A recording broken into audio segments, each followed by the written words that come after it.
নারায়ণগঞ্জ জেলার ঐতিহাসিক যে বন্দর ঘাট, সেই বন্দর ঘাটে।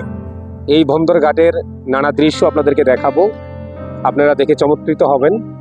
এবং নারায়ণগঞ্জের জেলার যে বন্দর, এই লঞ্চ ঘাটের আশেপাশের চমৎকার যে দৃশ্য, সেই দৃশ্য দেখে আপনারা আরও বেশি নারায়ণগঞ্জ সম্পর্কে ধারণা পাবেন।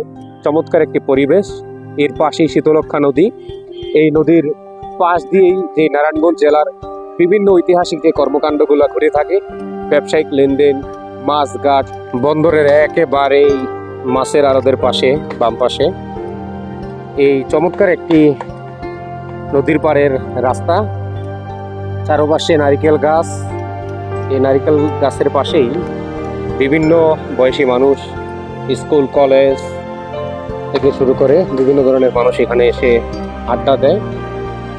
চার দোকান রয়েছে, বিভিন্ন ধরনের স্কুল রয়েছে, এখানে তারা আসে নিয়মিত।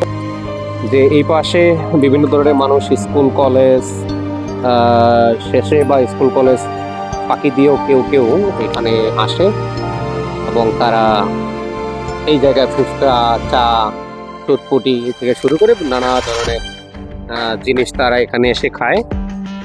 বিশেষ করে এই ঘাটটির এই রোডটি চমৎকার একটি রোড। আমার সাথে থাকুন, ফেস্টির পাশে থাকুন। সকলকে ধন্যবাদ।